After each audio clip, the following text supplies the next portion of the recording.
Welcome one, welcome all to the special edition of the Pirate Traders live stream, FOMC edition. Bow, bow, bow, bow. All right, the market is going wild as it always does when they drop those FOMC minutes. What do we always say? Every time we have one of these, the first move the market makes, which this time around is to the upside, is often a fake out. So that doesn't mean it can't just keep boom, boom, boom, boom, boom. It can. But a lot of times that first move is a fake out that they bring back and they reverse the other way. It will usually be very volatile for about 10 minutes here. Then it'll calm down until Powell comes out to speak at 2:30.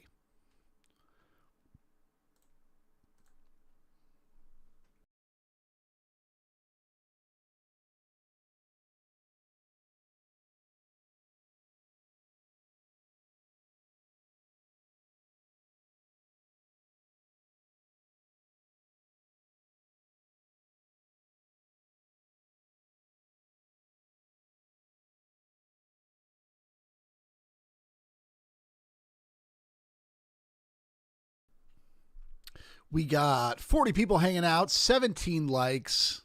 We got to do better than that. We're on the public channel. The whole world is watching. Let's smash the like button.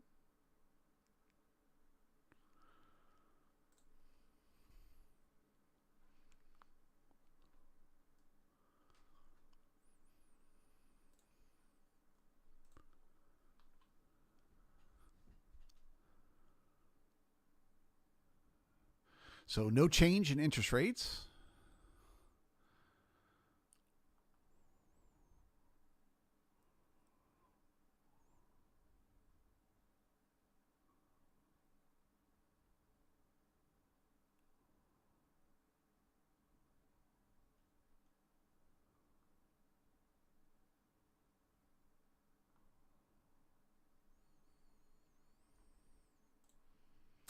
All right, well, nothing too surprising there in the minutes. So the way I see things right excuse me, I see things right now. The market gets above the current high at 57.24. It is likely to get short covering and make a move higher up towards 57.50. If it gets down below today's low, around 56.74, it's looking for a move down to 59. In the middle, for the next few minutes, it's a gamble. It's a guess. But if it starts to break one way or another, it will probably get some follow through. Let's see what happens.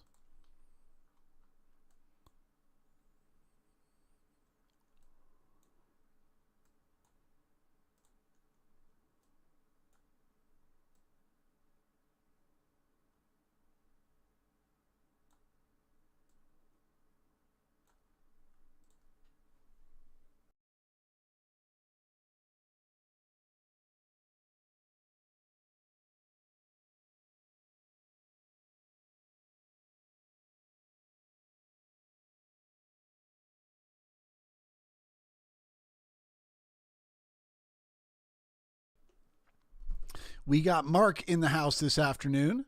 Willie T, Will, Johnny Silver, Captain Future. Ahoy, Captain Future. Welcome aboard. Griff is here. Zach Lee in the house. Jay. Cool Beans. Cool to see you. Percy is here. And Wiss 25.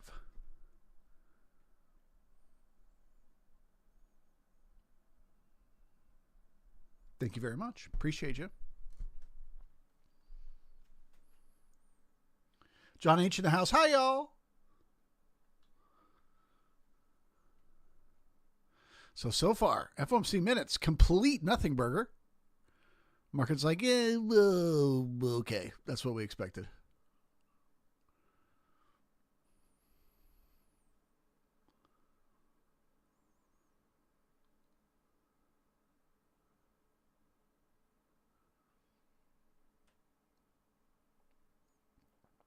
Frito said it just started some freezing rain. Where are you, Frito? It's warming up where I'm at. Pedro in the house. Welcome, welcome.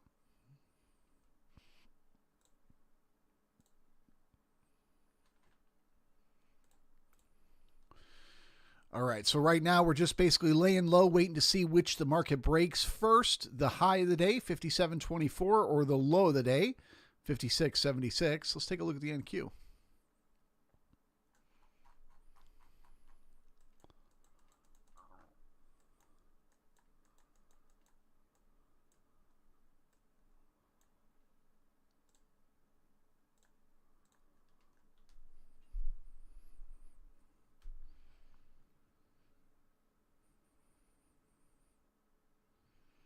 Okay, so both markets doing the exact same thing in balance here.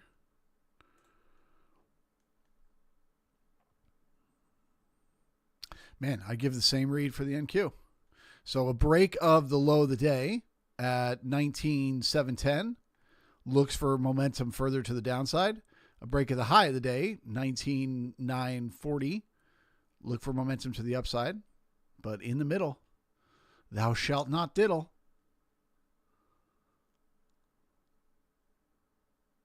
At this point, it seems like we're going to wait for Powell to come out and start speaking in about 25 minutes. That should cause some momentum in the market, hopefully. Until then, it's going to be choppy. Very choppy.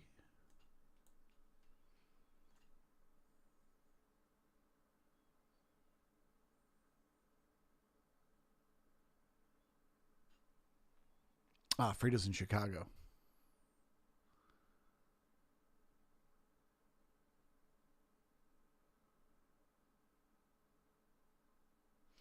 Bart says, it seems like they figured out that people are looking for the first move to be a fake. No.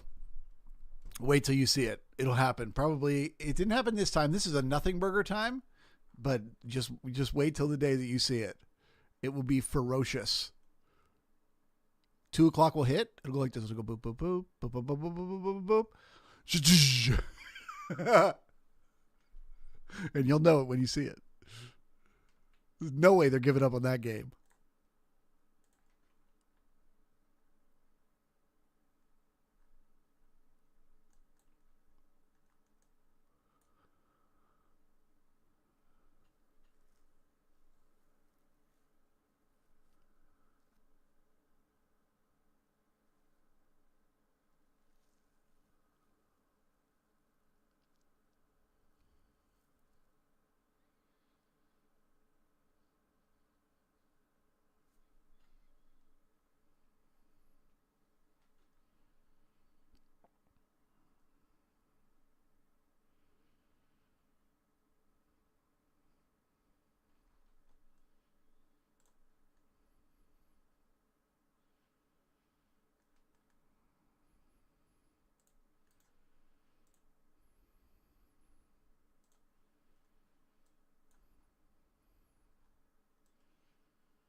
All right, guys. Well, we are now hitting that point in time where things generally start to slow down and all the crazy momentum created by the release of the FOMC meeting comes to an end. So it would appear this is a nothing burger. Don't fall asleep. This thing could still at any moment start to kind of break one way or another. But I would say right now, the market is waiting until Powell comes out to speak. So it is likely going to be boring for the next 20 minutes while we wait for Papa Powell to come out. If you got any questions for the pirate, why not ask him now? I'm here to answer.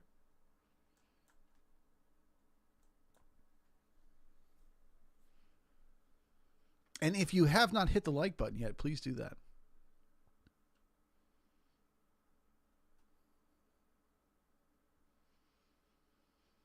Jay says Powell speaks at 2:30. Yes, sir. 20 minutes. I got the video queued up and ready.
Bart says the ticks are ramping up.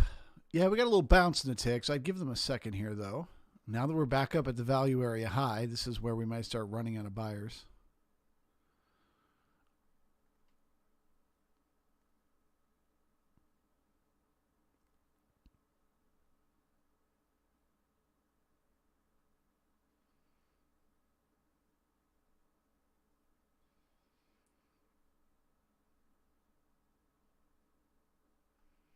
For those of you that are new to Market Profile, if there are any one of you out there that is new and this is your first time watching the channel, what you're looking at here is a TPO chart. The letters that you see represent basically 30-minute time periods as if they're 30-minute candles. There's two different charts which are identical side by side here. The one that looks like a bell that's on its side, ding, ding, ding, that one. That is a compressed profile where all the letters are on top of each other. And then this one is expanded out so that we see each 30-minute profile on its own. So seeing them all collapsed on top of each other, I can see the areas where the market spent the most time. That's where the most letters are. And the areas where the market brought in the most volume, that's where the darkest color bars are. And that is the fairest price to do business. So as we start to get away from that, one direction or another, if we know the market is balancing right now, and it's probably going to balance for the next, 20 minutes or so, waiting for Powell to come out, well, that's a great area to look for it to run out of steam, start to come back down. Market Profile shows us that. Whoops. Both in being able to see where the market is spending less time and where it is bringing in less volume. Meaning it is perceived as too expensive up here and too cheap to refuse down here.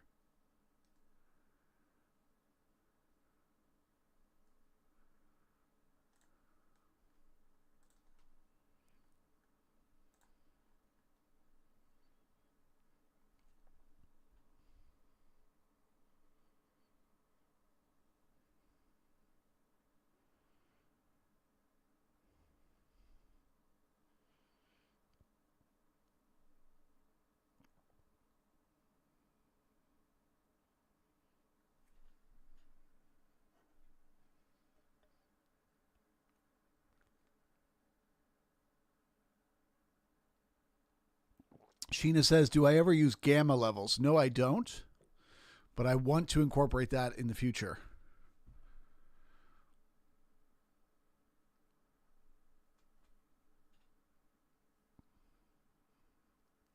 But I don't think anything matters once Powell starts speaking, just to be clear. Anything can happen. Papa Powell just makes the wrong facial expression and the stock market crashes. Or vice versa. I've seen some massive moves to the upside on a Powell day.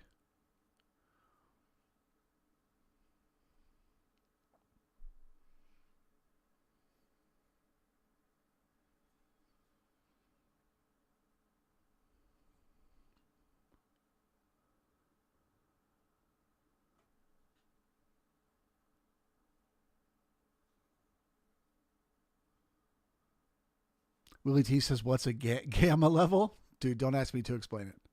The long and the short of it is it's a level where things change for market makers in the options market, where their risk switches. And therefore, you can expect changes in market behavior at those levels.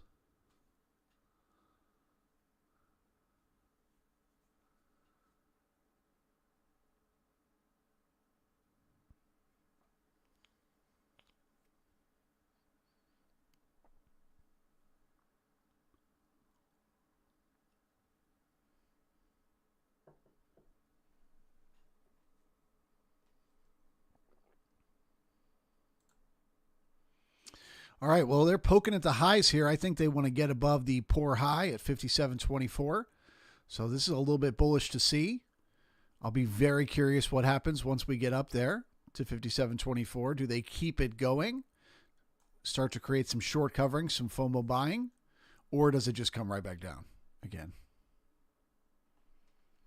Until Papa Powell comes out, of course.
Sorry, guys, not the most exciting stream in the world, but I swear it's going to get there. 11 minutes.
Sky says gold's about to make a new high. Yes, sir. Made a new high today. Gold is on a rip. We often talk about balance and excess. You had balance. You broke out. And now you're getting excess.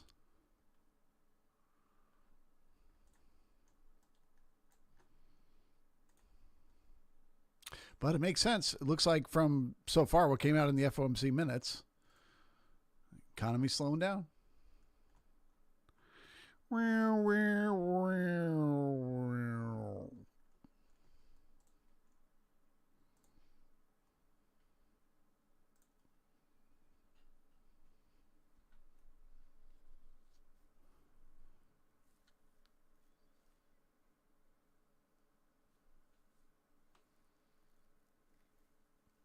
78 people hanging out, only 37 likes.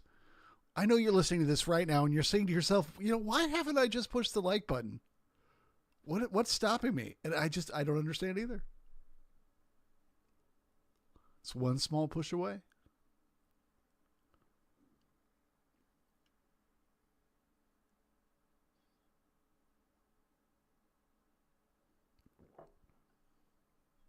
Thank you, one person.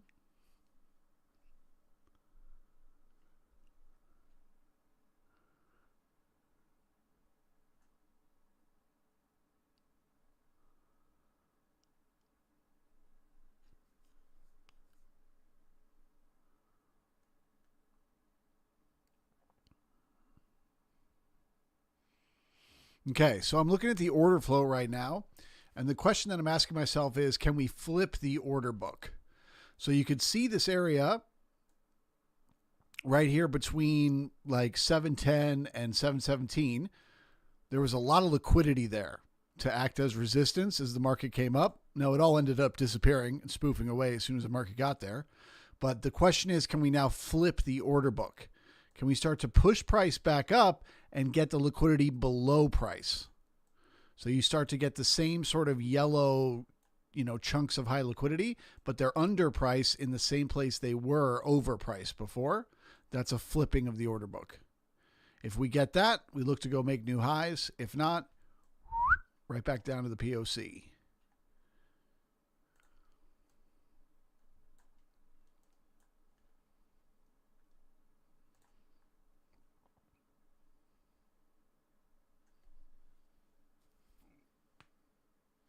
Five minutes to pop a pal.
Okay, so we are gearing up for Papa Pal now, and man, it truly is a nothing burger. Price is exactly where it was at 2 o'clock.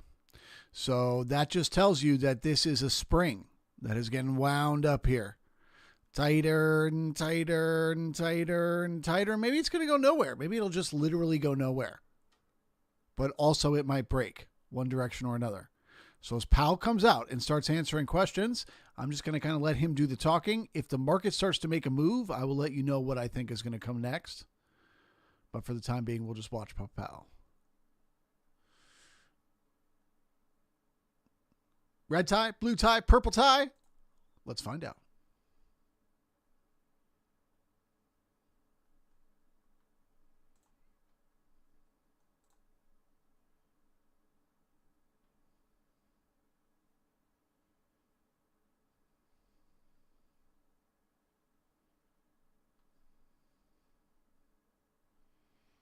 Or maybe not.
Good afternoon.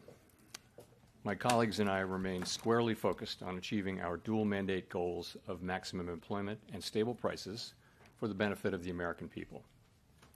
The economy is strong overall and has made significant progress toward our goals over the past 2 years. Labor market conditions are solid, and inflation has moved closer to our 2%, but remains somewhat elevated. In support of our goals, today the Federal Open Market Committee decided to leave our policy interest rate unchanged. We also made the technical decision to slow the pace of decline in the size of our balance sheet. I'll have more to say about these decisions after briefly reviewing economic developments. Economic activity continued to expand at a solid pace in the fourth quarter of last year, with GDP rising at 2.3%. Recent indications, however, point to a moderation in consumer spending following the rapid growth seen over the second half of 2024. Surveys of households and businesses point to heightened uncertainty about the economic outlook. It remains to be seen how these developments might affect future spending and investment.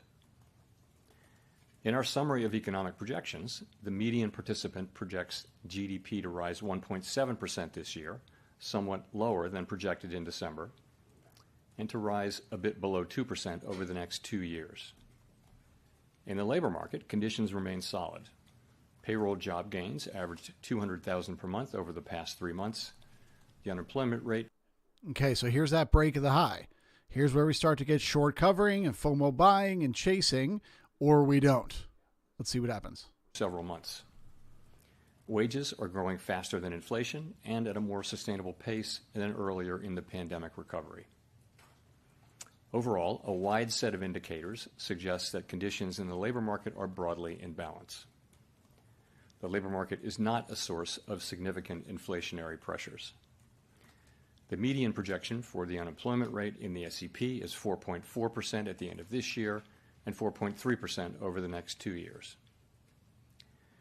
Inflation has eased significantly over the past 2 years, but remains somewhat elevated relative to our 2% longer-run goal.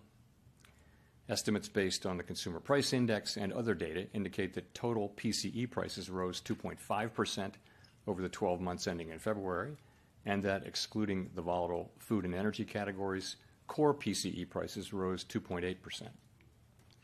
Some near-term measures of inflation expectations have recently moved up.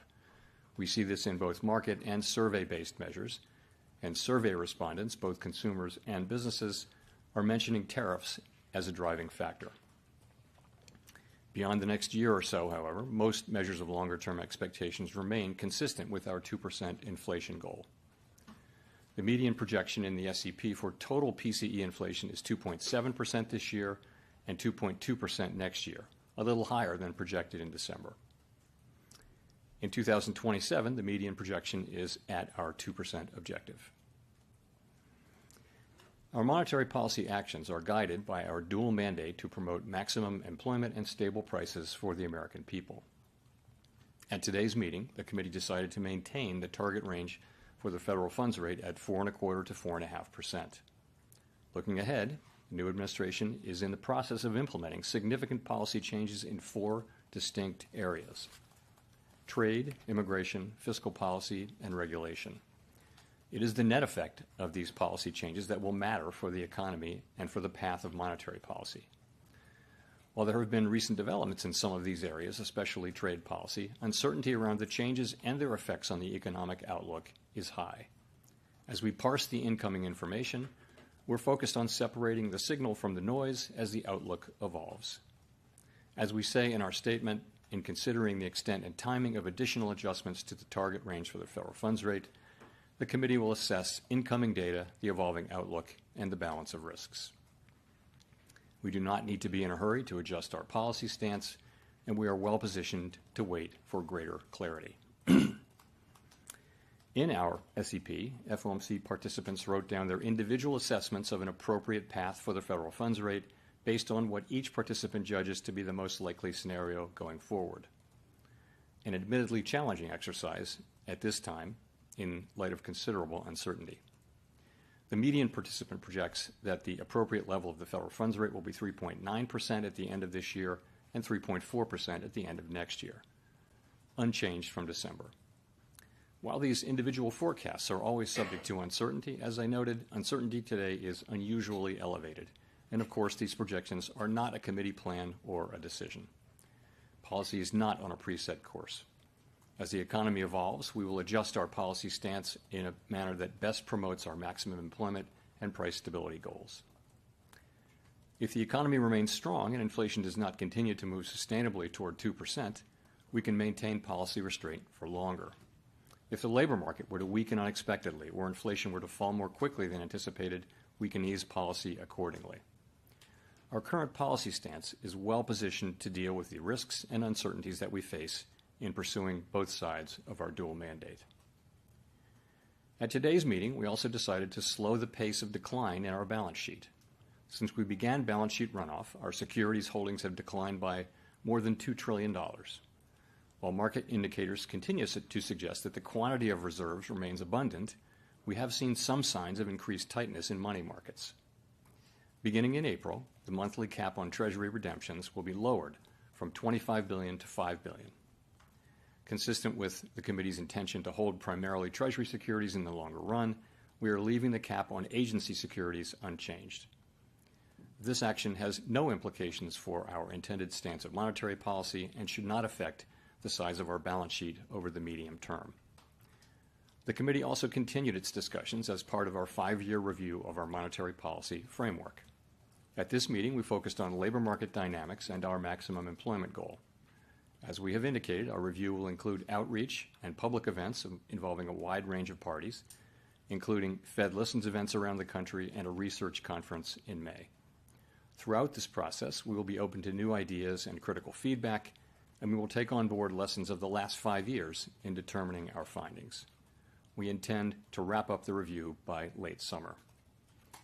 The Fed has been assigned 2 goals for monetary policy: maximum employment and stable prices. We remain committed to supporting maximum employment, bringing inflation sustainably to our 2% goal, and keeping longer-term inflation expectations well anchored. Our success in delivering on these goals matters to all Americans. We understand that our actions affect communities, families, and businesses across the country. Everything we do is in service to our public mission. We at the Fed will do everything we can to achieve our maximum employment and price stability goals. Thank you. I will look forward to your questions. Howard Schneider with Reuters. Thanks for your time. So 2 things on sort of the real side here, inflation and then GDP. How much of the higher inflation forecast for this year is due to tariffs? And since the policy path remains the same, are you effectively reading this as a one-time price level shock?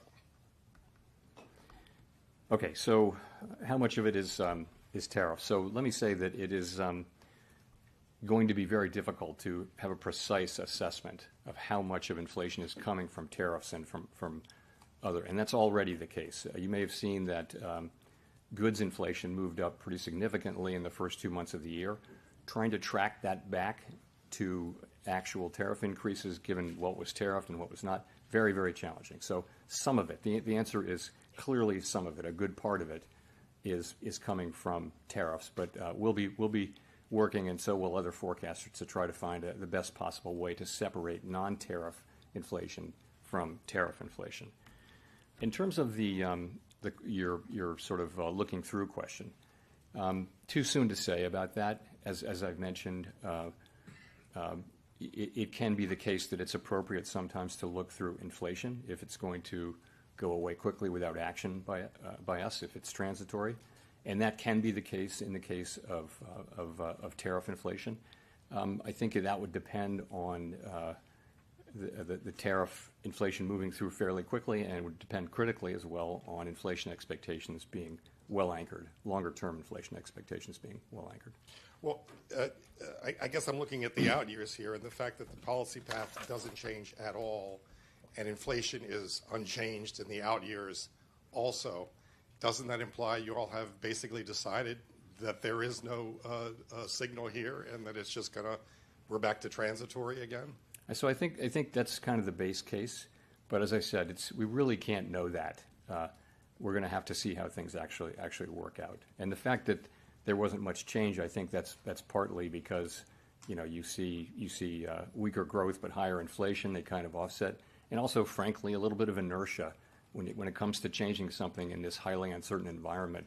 I think there is a level of inertia where you just say, maybe I'll stay where I am. Thank you. Colby Smith with the New York Times. You just described inflation expectations as well anchored, but has your confidence in that assessment changed at all, given the increase in certain measures and the high degree of uncertainty expressed by businesses, households, and forecasters?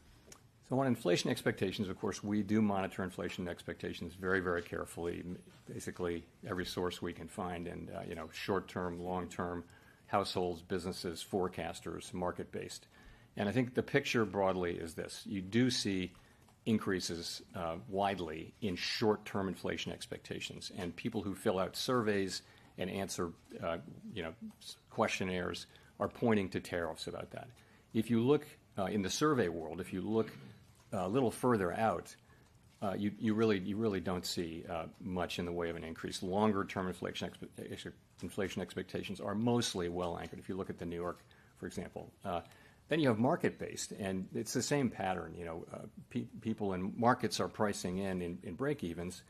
Some higher inflation over the next year must be related to tariffs. We know from the surveys. But if you look out 5 years or the five-year forward, you'll see that break-evens are either flat or actually slightly down in the case of the longer-term one. So we look at that, and we will be watching all of it very, very carefully. We do not take anything for granted. It's at the very heart of our framework, anchored inflation expectations, but that's what you see right now. And how much weight do you put on the deterioration in consumer confidence surveys? You said recently that this is perhaps not the best indication of future spending, but I'm curious, what you think is behind this deterioration, and to what extent it could be a leading indicator for hard data. So let's start with the hard data. We do see pretty solid hard data still. So growth looks like it's maybe moderating a bit, consumer spending moderating a bit, but still at a solid pace. Unemployment's 4.1%. Job creation most recently has been at a healthy level. Inflation has started to move up now, we think partly in response to tariffs, and there may be a delay in further progress over the course of this year. So that's the hard data. Overall, it's a solid picture. The survey data, both household and businesses, show significant rise in uncertainty and significant concerns about downside risks. So how do we think about that? And that is the question. as I mentioned the other day, as you pointed out, the relationship between survey data and actual economic activity hasn't been very tight. There have been plenty of times where people are saying very downbeat things about the economy and then going out and buying a new car. But we don't know that will be the case here. We will be watching very carefully for signs of weakness in the real data. Of course we will. But, given where we are, we think our policy's in a good place to react to what comes, and we think that the right thing to do is to wait here for greater clarity about what the economy is doing.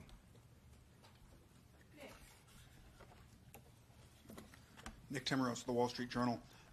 Chair Powell, Chair Greenspan once defined price stability as an environment in which inflation is so low and stable over time that it doesn't materially enter into the decisions of households and firms. Can you say that today, that we have that price stability, that households and businesses are ignoring price growth when you see buy in advance psychology, big changes in inventories, and surveys that show consumers, at least in the short run, expect higher inflation?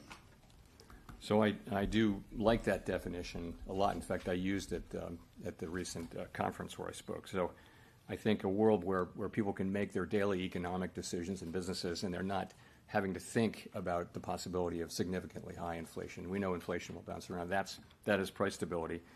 I think we were getting closer and closer to that. I wouldn't say we were at that. Inflation was running around 2.5% for some time. I do think with the arrival of the tariff inflation, further progress may be delayed. The SEP doesn't really show further downward progress on inflation this year, and that's really due to the tariffs coming in. So delayed, but if you look at our forecasts, we do see ourselves getting back into the low twos in 26 and then down to 2 by 27, of course, highly uncertain. So I see progress having been made toward that, and then progress in the future. I think that progress is probably delayed for the time being. If that's the case, why are there cuts in the SEP for 2025? So again, people wrote down 2 cuts the last time, and they look at they wrote down meaningful decline in growth from 2.1 to 1.7 in 2025, a tick up in the unemployment rate, so not much there, but core inflation up by 0.3. And so those kind of balance each other out. So people, not everybody, but on balance, people wrote down similar numbers. The changes aren't that big. The other factor, though, as I mentioned, is just really high uncertainty.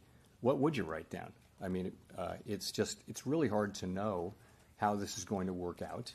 And again, we think our policy is in a good place. We think it's a good place where we can move in the direction where we need to. But in the meantime, it's really appropriate to wait for further clarity. And of course, the costs of doing that, given that the economy is still solid, are very low.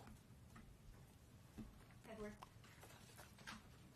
Thank you, Mr. Chairman. Edward Lawrence with Fox Business. So with near 4% unemployment rate, that should be low enough to bring people in from the sidelines in terms of hiring.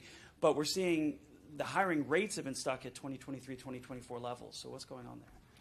Yeah, so that's a feature has been for some time a feature of this labor market. You have pretty high participation accounting for aging. You've got wages that are consistent with 2% inflation, assuming that we're going to keep getting relatively high productivity. We've got unemployment pretty close to its natural level. But the hiring rate is quite low, but so is the layoff rate. So you look at initial claims or layoffs, so you're not seeing people losing their jobs, but you're seeing that people who don't have a job having to wait longer and longer. And, the question is, which way does that break? If we were to see a meaningful increase in layoffs, then that would probably translate fairly quickly into unemployment because people are, it's not a big hiring market. We've been watching that, and it's just not in the data. It hasn't happened. What we've had is a low firing, low hiring situation, and it seems to be in balance now for the last 6, 7, 8 months. That's where we are. There's healthy levels of job creation too. So overall, it's a labor market that's in balance, and we watch it very carefully. So then, have we seen the new administration's policies in the economic numbers yet? And when do you anticipate that happening?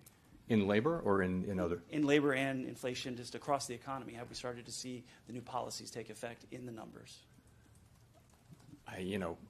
only in a kind of an early way. I mean, it's only been a few months, right? For example, the layoffs that are happening here are, they're certainly meaningful to the people involved, and they may be meaningful to a particular neighborhood or region or area, but at the national level, they're not significant yet. But we don't know. We don't know how far that will go. We'll find out much more. I mentioned that you saw we've had two very strong goods inflation readings in the last 2 months, which is very unexpected. I think hard to trace it to specific tariffs, but it must have something to do with, it's either noise and it'll come back, and that's very possible too. But if it is persistent, then it must be to do with people buying ahead of tariffs or raising prices ahead of tariffs and things like that. Those kinds of things happen, and they're very, very hard to capture because so much of it is indirect. A great example is their washing machines were tariffed in the last round of tariffs, and prices went up. But prices also went up on dryers, which were not tariffed. So the manufacturers they just kind of followed the crowd and raised it. So things happen very indirectly, and so there'll be a lot of work done in coming months to try to trace all that through. But ultimately, though, it's too soon to be seeing significant effects in economic data. Craig Torres from Bloomberg News. Thanks, Chair Powell. You said transitory price increases from tariffs are the base case. Transitory is the base case. Wasn't it the base case last time? And didn't the FOMC forecast lower inflation ahead last time? And wasn't the lesson that it quickly got into services, haircuts, daycare, everything else? And so I'm just wondering why the 9 aren't taking that on board and are cutting twice this year. When you say last time, are you talking about the last pandemic? Yes, during the because pandemic. you could have been talking about the last time there were tariffs, in which case the inflation was transitory. Yeah, no, of course we're well aware of that, and it's still the truth. If there's an inflationary impulse that's going to go away on its own, it's not the right policy to tighten policy, because by the time you have your effect, you're in effect by design, you are lowering economic activity and employment. And if that's not necessary, you don't want to do it. In real time, as we know, it's hard to make that judgment. And we're well aware, of what happened, obviously, with the pandemic inflation. But I mean, we have to look at this as a different situation. There are differences and similarities. I mean, it's a different time. We haven't had real price stability fully reestablished yet, and we have to keep that in mind. And we hear that people are very reluctant to take on to allow prices to go up. At the same time, we hear that businesses are intending to pass many of these prices through. So it's hard to say how this is going to work out. Steve Leisman, CNBC. Thanks for taking my question, Mr. Chairman. The Bank of Canada, in its last policy statement, said monetary policy cannot offset the impacts of a trade war. What it can and must do is ensure that higher prices do not lead to ongoing inflation. I wonder if that kind of reflects your own sense of prioritization faced with higher prices and weaker growth, that the idea is you have to take care of inflation. So we have two goals, right? We have maximum employment and price stability, and we have to balance those. And, there can be situations in which they're in tension, right? And we actually have a provision in our consensus statement that says what we should do in that case. That's a very challenging situation for any central bank, and certainly for us. And so what we say that we'll do is we'll look how far each of those two goals is, each of those two measures is from its goal, and then we'll ask how long we think it might take to get back to the goal for each of them, and we'll make a judgment, because our tools work in one direction. We're either tightening or loosening. So it's a very challenging situation. Let me say, we don't have that situation right now. That's not where the economy is at all. Oh, the market loves to hear Papa Powell talk about his tools. So we are getting some short covering now. We're getting a bit of a squeeze to the upside. If they can keep it going, I could see it getting all the way up to 57.50. But I do want to make note of this iceberg down here at 57.25. As long as that's still there, it's a magnet for price to come back down to 25 once more. and just fill that iceberg before it does any further upside continuation. So as long as the short covering and FOMO buying, the target is 50. Whenever it runs out, coming back to 25.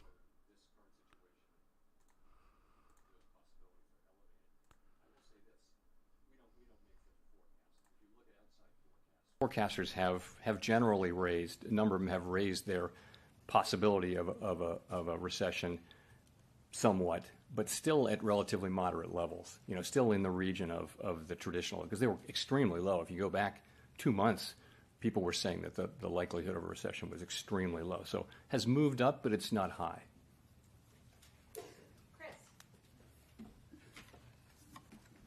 Hi, thank you. Chris Rugaber at Associated Press. As you know, I guess last night President Trump fired 2 members of the Federal Trade Commission, an independent agency, and this could cause the kind of legal fight about the administration's power to fire independent people. If those firings stand, is that a threat to the Fed's independence? Could he do the same thing to the Fed board? So I think I did answer that question in this very room some time ago, and I no desire to change that answer and have nothing new for you on that today. Well, maybe I'll have another mulligan. As you know, I wanted to go back to the consumer sentiment, particularly the inflation expectations in the University of Michigan survey. In the summer of 2022, you cited the rise in the long-term inflation expectations in that index as the reason that you went big with a 3/4 point hike. So I know you've talked about all the different measures now, but you seem to not be placing the same weight on that. And so I'm just wondering, are you dismissing that, what we saw last week from the University of Michigan, or does that carry the same weight as it did in the past? So I mentioned it back then, but in no way did I place a huge weight on it. I think that was a ex post story, but it wasn't the case. That was a preliminary reading, and so is this. And it's also, this is that Michigan, the one you're referring to, the longer term thing. We look at it, we don't dismiss data that we don't like, we force ourselves to look at it, but it is an outlier compared to market-based and compared to other survey-based assessments of longer run inflation expectations. So we got to keep that in mind. And I would just say we look at all of them, and that one's kind of an outlier, but nonetheless we take notice of it. Michael McKee from Bloomberg Radio and Television. There's a worry on Wall Street that when you say you want to study the net effect of the fiscal policies we may see on the economy, that you would end up waiting too long and be behind the curve in responding to any downturn. How can you reassure people that you can spot a problem early enough unless you decide to be preemptive? Yeah, look, we're aware of it. We're well aware of how things are going to evolve and the time frames and all that. And we will use our tools to foster achievement of our goals to the best we can. And of course, we're going to try to be timely with that. For right now, the hard data are pretty solid. We are obviously aware of the soft sentiment data and high uncertainty, and we're watching that carefully. And we think it's a good time for us to wait for further clarity before we consider adjusting our policy stance. Do you think it's going to be hard to get clarity in a government by tweet? I mean, do you have a feeling that at some point you actually will have a forecast you can trust? Yes, I think we will. It's hard to say when that will be. These decisions are going to be made and they're going to be implemented, and then we'll know. At that point, we'll know what the decisions are, and we'll have to make assessments then about the implications for the economy. Those things will happen. A lot of them will happen over the course of, in coming months, certainly over the course of this year, and we'll be adapting as we go. Rachel. Hi, Chair Powell. Rachel Siegel from the Washington Post. Thank you for taking our questions. At the beginning, you were talking about separating the signal from the noise and tariff inflation from non-tariff inflation. Can you walk us through what that looked like over the last couple of months, if there were specifics from the January meeting to now that helped you make those distinctions? So when we say separating the signal from the noise, that's just a way of saying that things are highly uncertain and that, you're reading about developments. The news is full of developments of tariffs being put on and taken off and things like that. Some of that is noise in the sense that it's not really telling you anything. you're trying to extract a signal from that. And the signal is what's going to be the effect on economic activity, on inflation, on employment, and all those things. So that's really when we say signal and noise. Sorry, the second thing was? Or similarly for tariff inflation, non-tariff inflation, ways that you're making the distinction. That's sort of a special case of that. The idea being, and I do think that the first 2 months of this year are a great example. You've got high readings for goods inflation after a string of readings that average close to zero, and you have to ask, it's coming during tariffs, but you can't. It's very hard to actually scientifically go back and match up those increases and say, yes, I can prove that that's from tariffs, but it kind of has to be to some extent. Plus noise. There can be idiosyncratic readings in various categories, which will shortly reverse, and that happens too, and that could be a big piece of it. I think we'll know. In a couple of months, we'll know whether those were, where that really was from. But that's another case where I think it's going to be very, very challenging to unpack the inflation that we see over the course of this year and be able to say with confidence how much of that came from inflation and how much of it, from tariffs and how much of it didn't. But that's what we'll be doing. We'll be doing that, and so will everybody else, and we'll all be trying very hard to make that assessment. And, I'm sure we will make a lot of progress on that, and we already have. But it's going to be a challenge. Do you have a sense yet as to what, in your mind, would make something cross from noise to a signal, what that threshold would look like? It would depend on what we're talking about. Obviously, you're looking for direct evidence that particular pieces of inflation are or are clearly not caused by tariffs. For example, if it's something that was, in the service sector that was far away from anything that's tariffed, you might think, okay, well, that is, like, frankly, housing services inflation, which, by the way, has been behaving well, which for some time was kind of our problem. Now it's slow, but it's definitely, moving down in a very good way. It's more now with goods and to some extent with non-housing services inflation.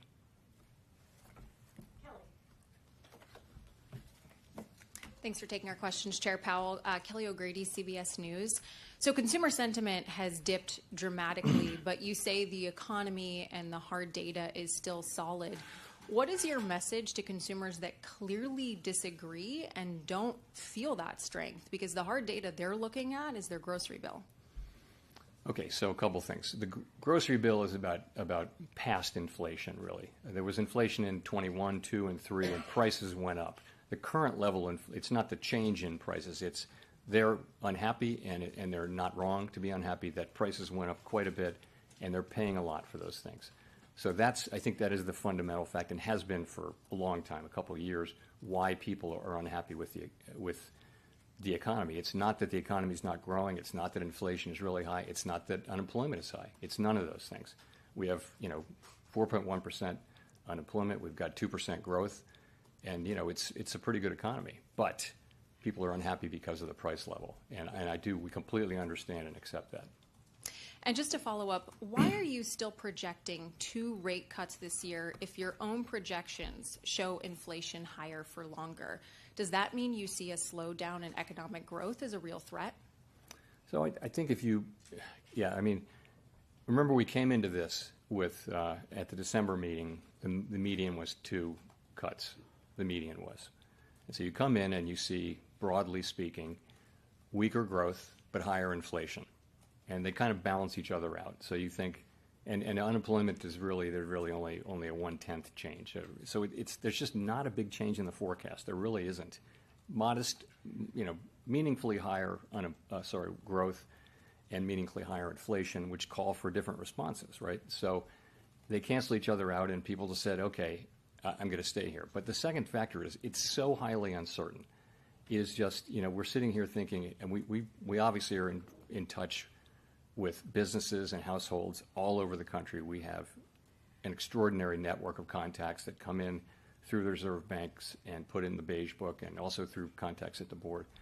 And we get all that, and we do understand that sentiment has fallen off pretty sharply, but economic activity has not yet. And so we're watching carefully. So I would tell people that the economy seems to be healthy. We understand that sentiment is quite negative at this time. And that probably has to do with, turmoil at the beginning of an administration that's making, big changes in areas of policy.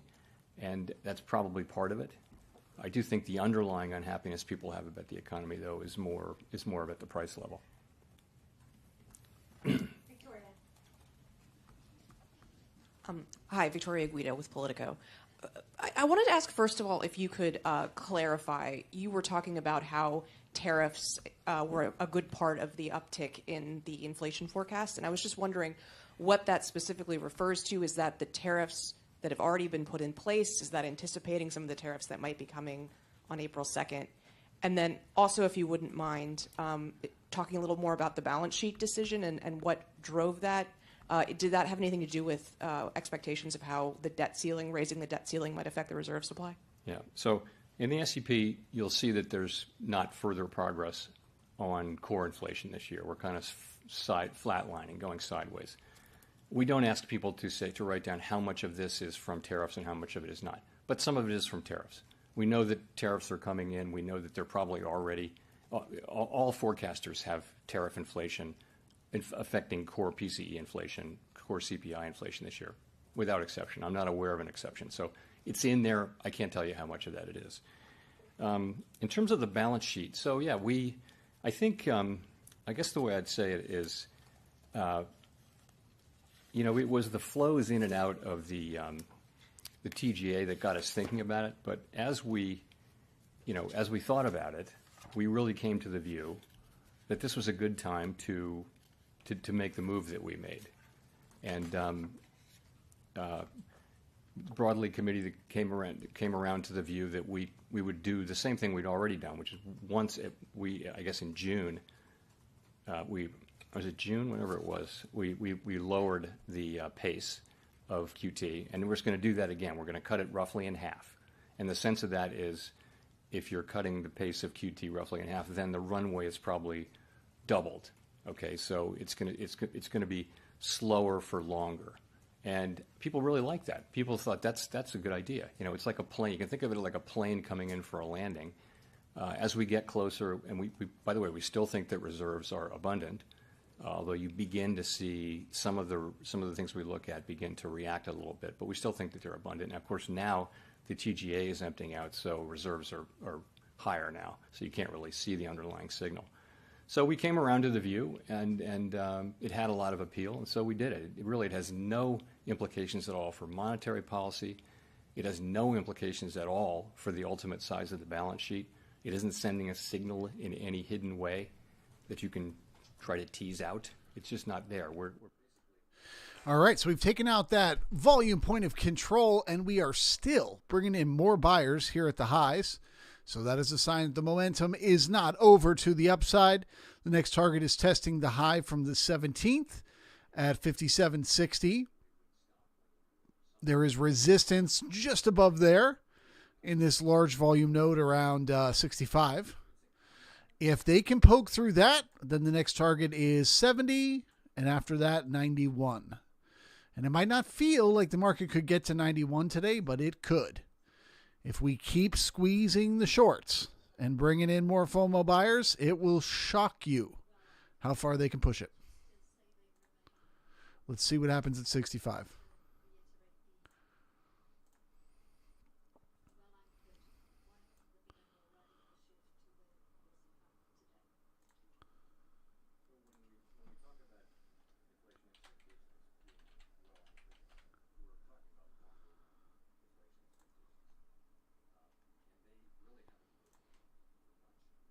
If at all. There's one reading that everyone's focusing on that it's higher, but the other survey readings and the market-based readings all show relatively, well-anchored inflation expectations. You would expect that expectations of inflation over the course of a year would move around because conditions change, and in this case, we have tariffs coming in. We don't know how big, there's so many things we don't know, but we kind of know there are going to be tariffs, and they tend to bring growth down. They tend to bring inflation up in the first instance. So I would say, I'm not dismissing what we're seeing in short-term inflation expectations. We, as I mentioned, follow that very carefully. But when we say expectations are well anchored, we're really looking at longer terms, 5-year and out. And there's really no story to tell 5 years and out, either in market-based or in surveys.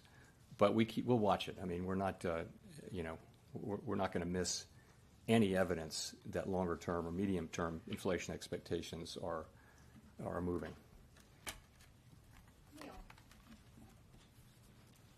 Chair Powell, Neil Irwin with Axios. Treasury Secretary Bessent has observed that a large share of job growth over the last couple of years has been in what he calls government or government-adjacent sectors, healthcare, education.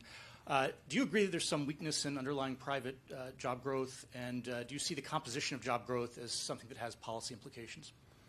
So that has been the case. We talked about that over the course of the last year. There were some good number of months and times when a lot of the job creation was concentrated in, educational institutions, healthcare, state governments, things like that.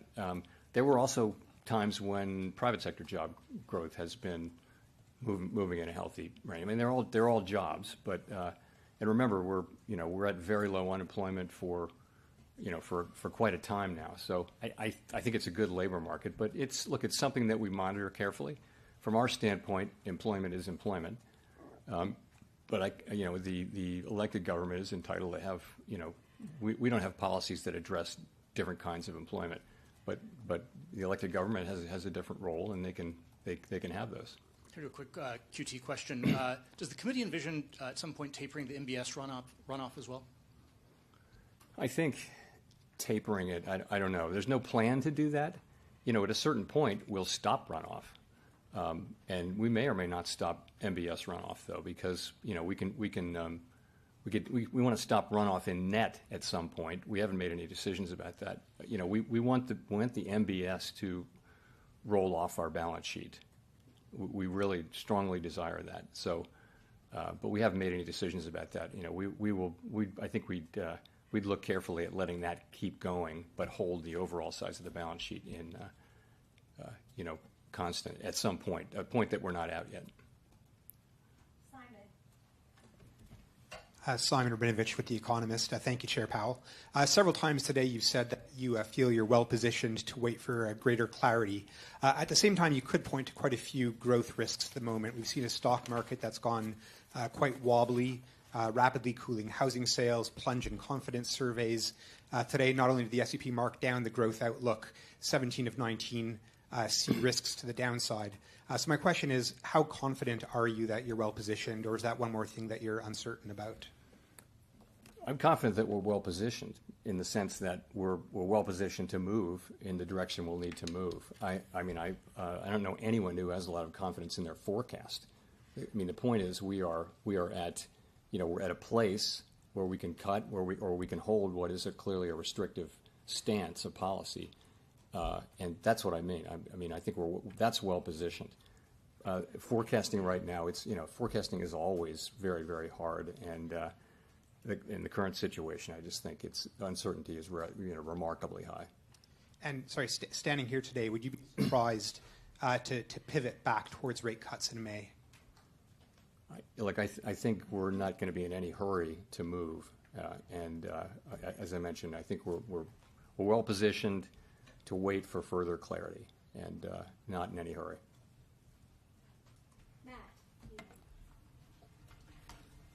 Matt Egan with CNN. Thank you, Chair Powell. The Fed statement released today removed the line that previously said the committee judges that the risks to achieving its employment and inflation goals are roughly in balance. Can you explain the decision to remove that line? Does it mean that you're now more concerned about inflation or about employment? Actually, it does not mean either of those things. Sometimes with language, it lives its useful life, and then we take it off, and that was the case here. There's really not meant to be any signal here. Over the past year, conveying the sense of the balance of risks was important, that they be in balance or close to being in balance. That was useful as we approached liftoff, if you remember. But we're past that. Beginning to cut. So we just took it out. I actually would say that the more important thing now about risks, and this is in the pages like 10, 11, 12 of the SEP, if you look, participants widely raised their estimate of the risks to of uncertainty, but also of the risks to growth our employment and inflation mandates. That's a more salient point now than whether they're in balance. Just on the stock market, the stock market has obviously declined significantly since the Fed last met. Are you concerned at all about some of the market volatility having a real economic impact in terms of hurting business spending or consumer spending, especially among higher income households? So financial conditions matter to us because, financial conditions are the main channel to the real economy through which our policy has its effects. So they're important. But what matters from a Fed standpoint for the macro economy is material changes to overall financial conditions that are persistent, that last for a while, long enough to actually affect economic activity. So that's what we're looking for. I'm not going to opine on the appropriate level of any market, equity, debt, commodities, or anything like that. And I would just point you to the bigger picture again. The real economy, the hard data, are still in reasonably good shape. It's the soft data, it's the surveys that are showing, significant concerns, downside risks, and those kind of things. We don't dismiss that. We're watching it carefully, but we don't want to get ahead of that. We want to focus on the hard data. If that's going to affect the hard data, we should know it very quickly, and of course we'll understand that. But you don't see that yet.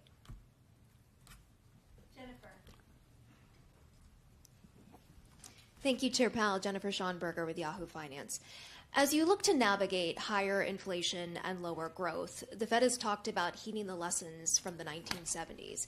Is the Fed willing to have a recession if it means breaking the back of inflation? Well, fortunately, we're in a situation where we have seen inflation move down from higher levels to pretty close to 2%, while the unemployment rate has remained very consistent with full employment, 4.1%. So we now have inflation coming in from an exogenous source, but the underlying inflationary picture before that was, basically 2.5% inflation, I would say, and 2% growth and 4% unemployment. So that's what we did. That's what together the economy accomplished. So I don't see any reason to think that we're looking at a replay of the 70s or anything like that. Inflation, underlying inflation is still running in the twos, with probably a little bit of a pickup associated with tariffs. So I don't think we're facing. I wouldn't say we're in a situation that's remotely comparable to that. And last month, the idea of a Doge dividend was proposed, which would send $5,000 checks to every taxpayer from Doge savings. President Trump and Elon Musk have supported this. There's reports there could be a bill introduced on Capitol Hill. What impact might that have on household savings and spending in terms of your growth and outlook for inflation? It's not appropriate for me to speculate on political ideas or fiscal policy for that matter. So I'm gonna pass on that one. Thank you. Daniel. Hi, Chair Powell. Daniel Avis from Agence France Presse. You mentioned that tariffs are already having at least some impact on inflation. I'm just wondering how you and your colleagues on the FOMC have been thinking about the possibility of retaliatory tariffs from other countries, especially with April the 2nd coming up. Was it something you considered during this meeting? Thanks. So since the very beginning, we've had kind of a placeholder. The staff has a placeholder of a range of possible outcomes from tariffs and from trade policy generally. And they generally assume full retaliation in those. And so that's kind of baked into the numbers. What happens, it will be complicated, and there will be some retaliation and some not, and all that. But ultimately, they're trying to, with the placeholder, give us a broad sense of what this might look like. When we actually know the specifics, we'll be able to have still uncertain but better informed forecasts. So yes, that's in there. Last question goes to Jean. Hi, Chair Powell. Jean Young with MNI Market News. Had a couple questions on the balance sheet change that you made.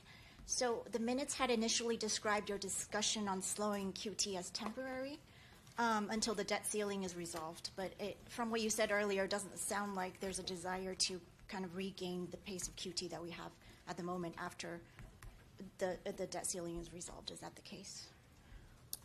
Yeah, so we looked at pausing and we looked at slowing And really, people came together very strongly behind slowing, not pausing, for a variety of reasons. And so people really came to be, pretty strongly in favor of this move. It slows down the path and probably lengthens it, doubles it effectively by slowing by half. That people thought that's a good place to be. It'll help us assure that this path is a smooth one as we get closer and closer to that. So that's how that came about. Well, I guess my question is more, was that meant to be a temporary measure during the debt ceiling episode, or? It was the TGA flows, Treasury General Account flows, that got us thinking about this. But the more we thought about it, we came around to this. And it is, yes, it was provoked. The original discussion was provoked by that. But I think what we came up with, though, was broader than that and different than that. It does address that issue, but it really is also, it fits in really nicely with our principles and our plans and the things we've done before and the things we said we would do. So that's why pretty strong support. I just say it's nothing to do with monetary policy, nothing to do with the size of the balance sheet. It's just kind of a common sense adjustment as you get closer and closer. Let's slow down a little bit again, and that way we'll be more and more confident that we're getting where we need to get. You can take our time getting there. We're shrinking the balance sheet every month, and we think it was a good play, and as I mentioned, well supported. Thanks very much.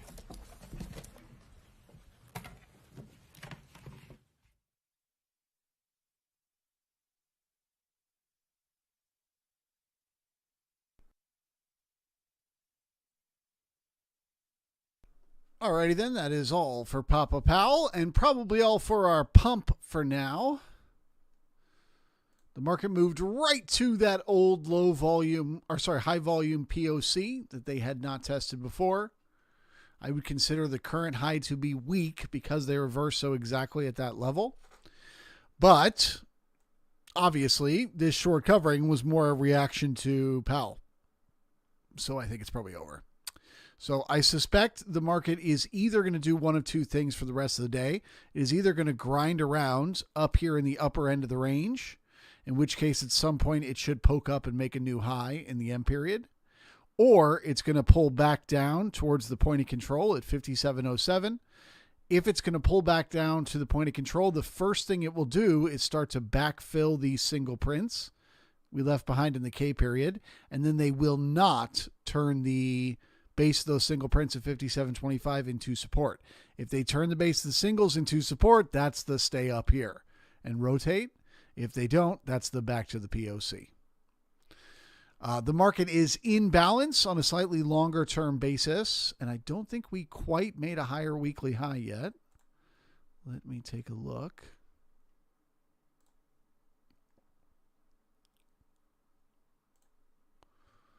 Oh, we did. Okay, great. So yeah, the market is now in balance on the weekly time frame. We are actually in balance on the weekly time frame, and we have momentum up on the daily. So we look for the momentum to continue into tomorrow if we close near the highs today. If we close near the POC, we look for more balance inside the range. Thank you very much, and we'll see you, if you're a member of the brigade, tomorrow morning.